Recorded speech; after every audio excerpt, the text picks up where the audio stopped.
மாணவ செல்வங்களே, இன்று 10ஆம் வகுப்பு கணிதம் புள்ளியியலும் நிகழ்தகவுங்கிற சாப்டரில் பயிற்சி 8.3 8வது சம் பார்க்க போகிறோம். 3 சீரான நாணயங்கள் முறையாக ஒரே நேரத்தில் சுண்டப்படுகின்றன. ஓகே, ஃபஸ்ட்டு என்ன கேட்டிருக்காங்க? அனைத்தும் தலையாக. அடுத்தது குறைந்தபட்சம் ஒரு பூ கிடைக்கணுமா.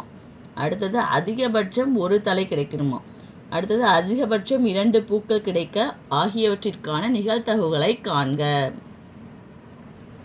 3 நாணயங்கள் அப்படின்னு கொடுத்தாலே நீங்கள் எழுதிக்கிங்க. S is equal to 2 நாணயங்களுக்கு நம்ம படிச்சிருப்போம்ல, தலை தலை தலை பூ பூ தலை பூ எழுதியிருப்போம்ல, அதே 2 தடவை கீழே கீழே எழுதிக்கிங்க. எழுதிக்கிட்டு பக்கத்தில் ஒரு ஹெச்சை பெருசாக போட்டு விட்ருங்க ஃபஸ்ட் லைனில். அடுத்த லைனில் டீயை பெருசாக போட்டு விட்டுங்க, குழப்பிக்காதீங்க. ஓகேவா? 2 சீரான நாணயங்களுக்கு படித்தோம்ல, அதை எழுதிக்கிட்டு அதே திருப்பி ஒரு தடவை எழுதிக்கிட்டு மேலெல்லாம் ஹெச் போட்டுங்க, கீழெல்லாம் டீ போட்டுங்க. நீங்கள் மறக்காமல் இருப்பீங்க. அப்போ NF(S) = என்ன கிடைக்கிது? டி. அனைத்தும் தலையாக. தலை எத்தனை தான் இருக்கும்? ABCD 4 question எழுதிக்கிங்க.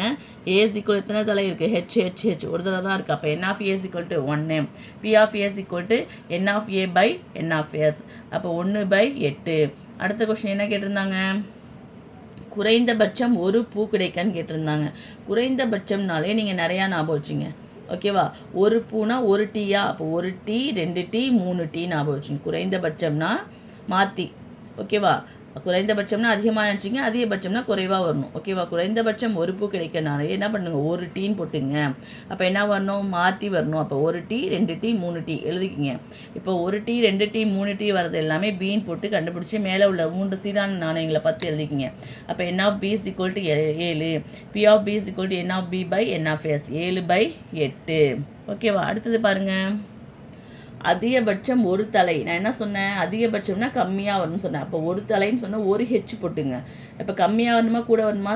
கம்மியாக தான் வரணும். அப்போ ஒரு ஹெச் 0 ஹெச்ன்னு ஞாபகம் வச்சுங்க. ஓகேவா? இந்த சம்மை போட்டு குழப்பிக்கிறீங்க, ஈஸியாக ஞாபகம் வச்சுக்கலாம். அப்போ பாருங்கள், முதல்ல இது எழுதிக்கிங்க.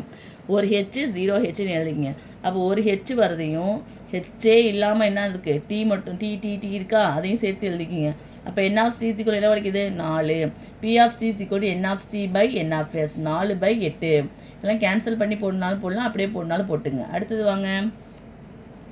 அதிகபட்சம் 2 பூக்கள்னு கொடுத்துருக்காங்க பாருங்கள். அதிகபட்சம்னா நான் மாற்றி என்ன சொன்னேன்? குறைச்சலாக வரும்னு சொன்னேன். அப்போ முதல்ல 2 டீன்னு எழுதிங்க. 2 டீ, 1 டீ, 0 டீ.